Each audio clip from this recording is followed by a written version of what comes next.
Madame, Monsieur, bonsoir et bienvenue à la deuxième émission de la série Appalaches en quelques mots.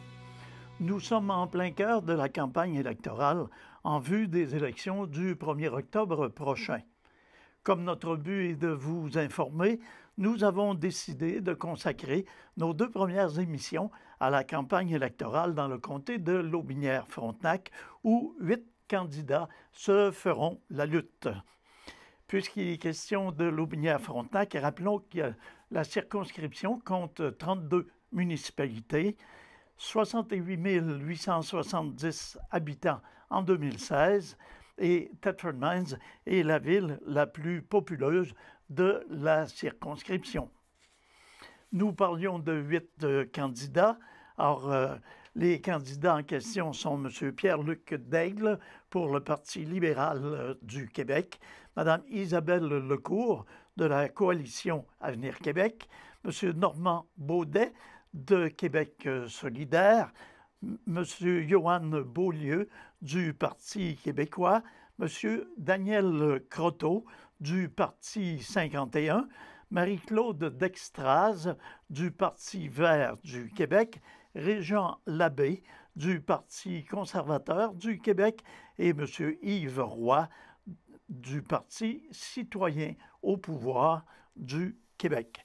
Ce soir, nous avons le plaisir de rencontrer M. Normand Beaudet de Québec solidaire et M. Yoann Beaulieu du Parti québécois. Donc, place à nos candidats. Alors, il me fait plaisir d'accueillir le candidat de Québec solidaire, M. Normand Beaudet. M. Beaudet, bienvenue. Bonjour, alors, merci de l'invitation. Ça fait plaisir. Alors, et merci d'avoir accepté. Alors, quand on parle de Normand Beaudet, on parle de qui?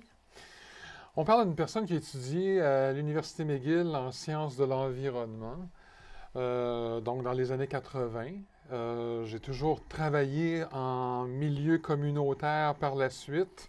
J'ai fondé un organisme en prévention des violences qui coordonne plusieurs organismes à travers le Québec, beaucoup axé vers la formation des gens au niveau des nouvelles approches de prévention de la violence. Blainville ou Leclercville? J'étais à Blainville au niveau de ma résidence principale. Maintenant, on transite vers Leclercville, qui est le lieu d'origine de mes parents, et mon père et ma mère. Et aussi, la forêt seigneuriale Jolie de Lotbinière a toujours été un peu pour moi le lieu de randonnée, d'activité, de ski de fond et ces choses-là. Et c'est un enjeu primordial pour moi parce que cette forêt-là, actuellement, qui est le dernier grand bloc forestier entre Montréal et Québec de la plaine du Saint-Laurent, est menacée par les gazières. Donc, c'est une des raisons qui vous ont incité à vous lancer en politique active? En fait, ce sont les militants de Lotbinière qui s'intéressent aux enjeux climatiques, aux enjeux environnementaux et aux enjeux relatifs à la forêt, qui ont voulu trouver quelqu'un pour les représenter un peu ou représenter l'enjeu dans la campagne électorale. Et j'ai dit, bien, je suis à l'aise avec Québec solidaire, je pourrais le faire. J'allais vous demander pourquoi Québec solidaire? Bien, Québec solidaire est un parti qui travaille à changer les choses, mais en profondeur. On n'est pas comme plusieurs partis un peu plus conventionnels où on fait les choses en surface. Vous savez, quand on vous donne des 10 millions pour telle orientation ou 20 ou 30 millions, ce sont des tranches qui, pour quelqu'un qui gagne 50 000 $ par année, ça équivaut à des tranches de 5 $. Donc, si on vous dit 10 millions, pour une personne qui gagne 50 000 $ par année, c'est 5 $. Si on vous donne 20 millions, c'est l'équivalent de... Bon, donc, à un moment donné, faut se poser la question, est-ce qu'on n'est pas dans le saupoudrage au niveau du clientélisme, de petits montants, au lieu d'une orientation concertée vers des enjeux criants où on met les ressources nécessaires pour changer les choses? Vous avez sillonné le comté, la circonscription. Quelles sont les problématiques qui vous ont sauté aux yeux? Écoutez, moi, je suis venu comme bénévole au Jeu du Québec je crois que c'était en 2003, quand mes jeunes étaient plus jeunes, comme j'ai fait du bénévolat. Et j'avais été frappé par les enjeux de scories miniers, de dépôts miniers qu'il y a un peu partout aux alentours de la ville de Thetford. Et c'est drôle, quand je suis revenu comme candidat, j'ai revu la même situation et je me suis dit, mais ces gens-là ont été abandonnés.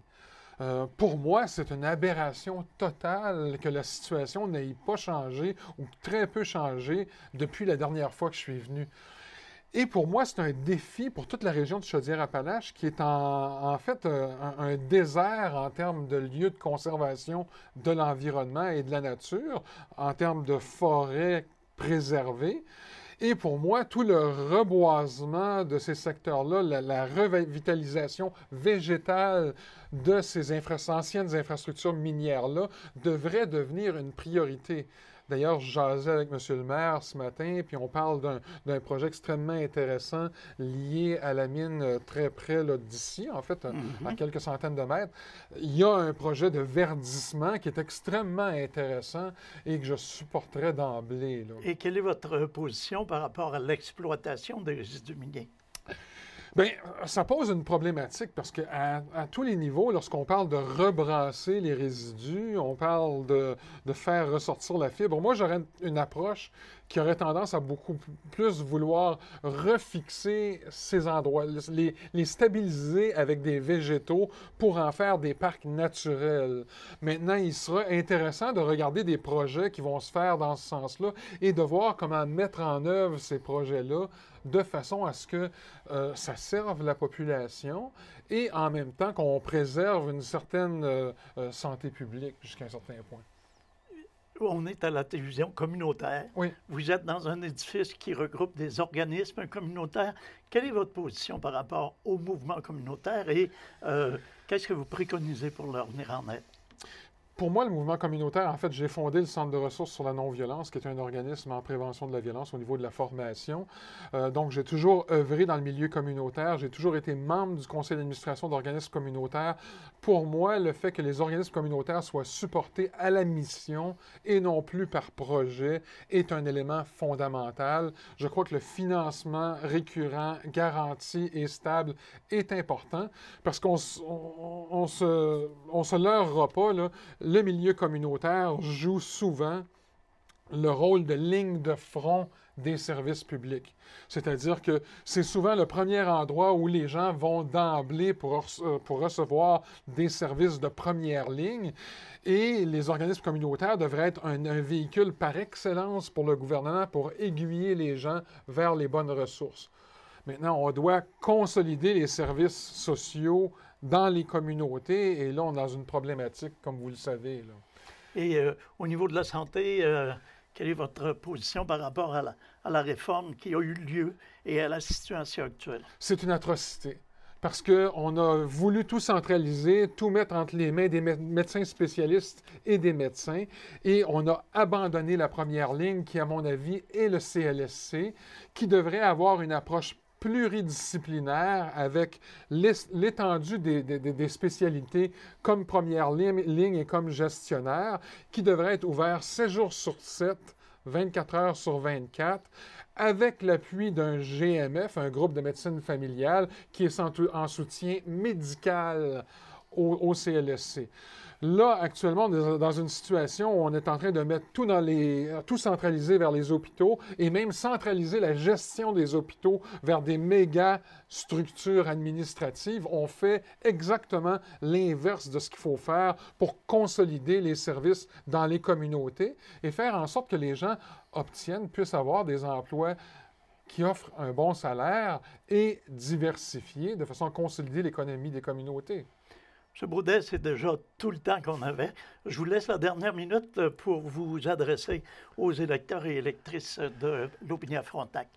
Écoutez, en fait, c'est simple. On est en situation d'urgence climatique. On fait face à une situation qui n'est jamais vue jusqu'à présent, c'est-à-dire une situation où le climat pourrait se dérégler, on ne sait pas quand, on ne sait pas comment. Et vraiment, le défi, c'est de faire en sorte de mettre des ressources pour faire en sorte de mettre en place une transition importante vers autre chose. Cette transition-là, au niveau de Québec solidaire actuellement, elle s'oriente vers la consolidation du transport en commun, son électrification et éventuellement réduire la quantité d'automobiles qu'on va avoir sur les routes pour régler le 40 de carbone qui est consommé par les véhicules sur nos routes. Ah, M. Baudet, vous remercie infiniment de vous être prêté à cette entrevue. Et puis, on vous souhaite une bonne fin de campagne. Merci à vous, c'était un plaisir. Alors, quant à vous, on vous remercie d'avoir été là. Restez des nôtres. Nous accueillons le candidat du Parti québécois, M. Yohann Beaulieu. Alors, M. Beaulieu, bienvenue à nos studios. Merci beaucoup. Alors, si je vous demandais d'entrée de jeu, justement, qui est Yohann Beaulieu? Bon, ben, premièrement, Yohann Beaulieu, c'est un étudiant au cégep de Thetford qui a 18 ans, qui est natif, en fait, de Thetford. Puis, c'est quelqu'un qui s'implique dans la vie politique. Justement, ça fait 3 ans, ben, ça va bientôt faire 3 ans que je m'implique au sein du Parti québécois. J'ai participé au conseil, j'ai participé au congrès, puis j'ai même participé à l'élaboration du programme que le parti présente cette année. OK. Alors, qu'est-ce qui vous a incité à vous lancer en politique active? Puis moi, j'oserais dire aussi jeune. Oui, bien aussi jeune, c'est le fait que j'ai l'énergie puis le vouloir pour faire changer les choses. Aujourd'hui, on parle. J'ai vu un seul gouvernement avec un petit moment du Parti québécois, mais j'ai vu 15 ans de régime libéral.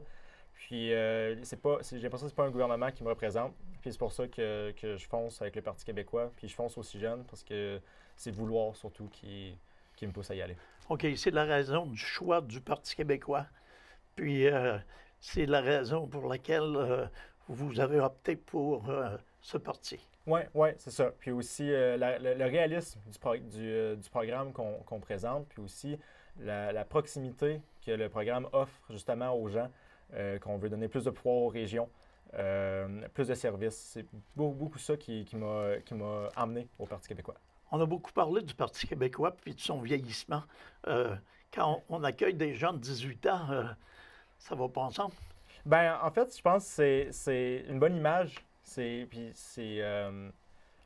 n'y a pas une question de vieux parti puis de nouveau parti. C'est le renouvellement des idées. Les enjeux sont différents de quand René Lévesque était là, quand Parizeau était là. Puis le parti a changé à son tour aussi. Puis on rejoint des jeunes. On a 12 000 jeunes membres, je ne me trompe pas. Je pense que ça change un peu l'image là, que le Parti québécois, c'est un vieux parti. Parce que non, c'est juste un parti qui s'est renouvelé. Si on abordait quelques dossiers là, qui peuvent nous concerner régionalement, Oui. Si on parlait, par exemple, vous êtes à la télévision communautaire présentement, dans un édifice où il y a de nombreux mouvements communautaires.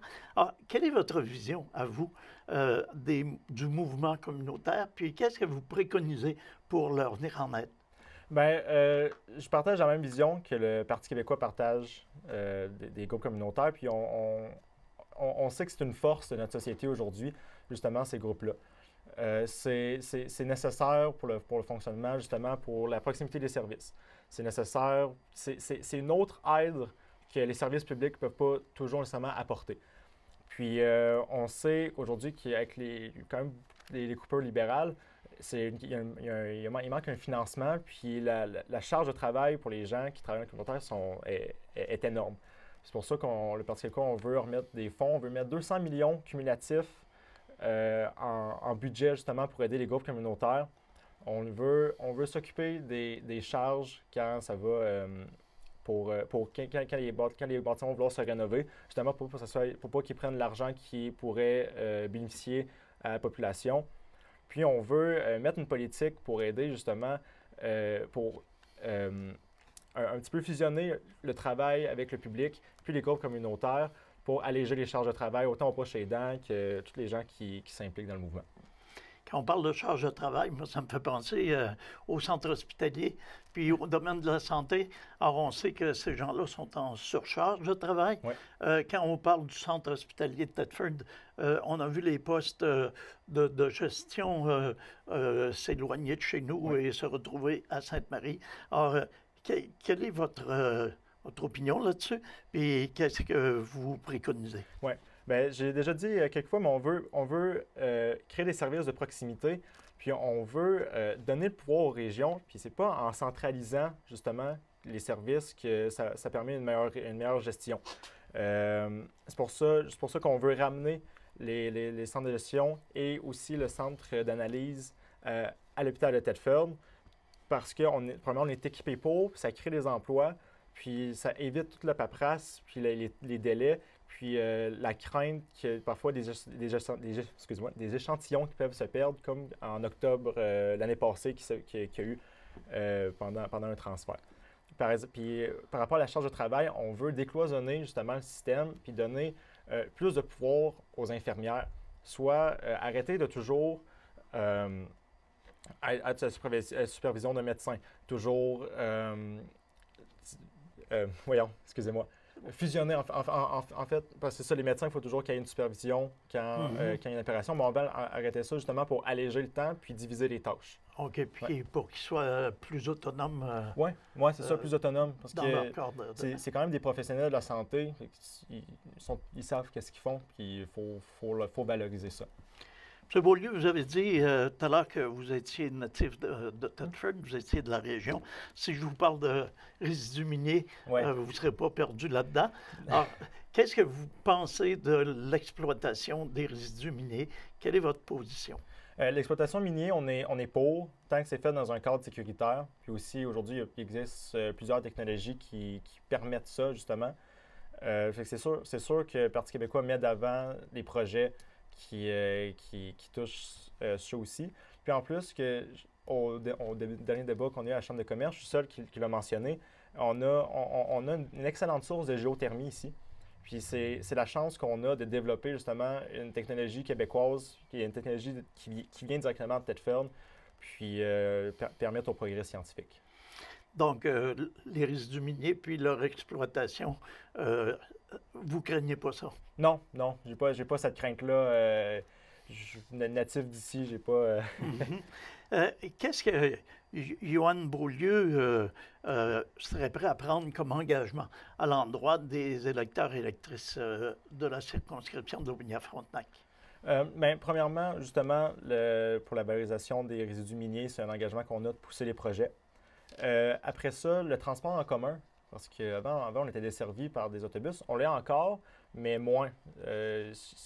Avant, ça partait de Thetford, on pouvait se rendre à Québec, on passait par Saint-Gilles, par les municipalités. Là, c'est directement Thetford, Québec. Mais on veut ramener ça parce que c'est aussi un attrait pour les jeunes, justement, d'avoir un service de transport en commun sans vouloir toujours aller à Québec puis débourser 20 $ juste en gaz. Parce que c'est pas nécessairement dans tous les budgets des jeunes que ça peut rentrer. Et que c'est aussi un autre engagement qu'on a, le transport en commun, qui touche toute la circonscription. En cours de campagne, vous avez rencontré des gens. Quelles sont les problématiques les plus importantes qui vous sont ressorties? Je dirais, premièrement, la pénurie de main-d'œuvre. Puis, en fait, c'est pas seulement ici, mais partout. Pour pallier ce problème-là, on mise sur l'immigration, puis on mise justement sur l'éducation de nos propres jeunes. On veut valoriser la formation professionnelle pour encourager les jeunes à rester à l'école, parce qu'au Québec, on a un problème face au décrochage. Puis on veut aussi mettre un crédit d'impôt pour les jeunes qui s'en vont étudier à l'extérieur de la région, puis qui reviennent justement pratiquer dans leur domaine de diplomation pour que ce soit attrayant de revenir dans leur région, puis ça donne un petit atout économique.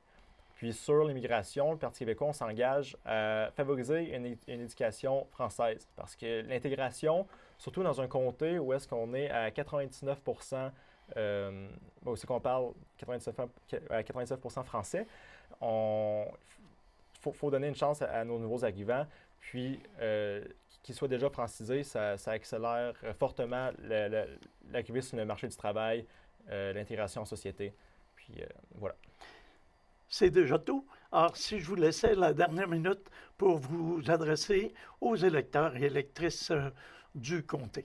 Oui, bon, en fait, le message est simple. C'est aujourd'hui, au Québec, on a besoin d'un temps de changement.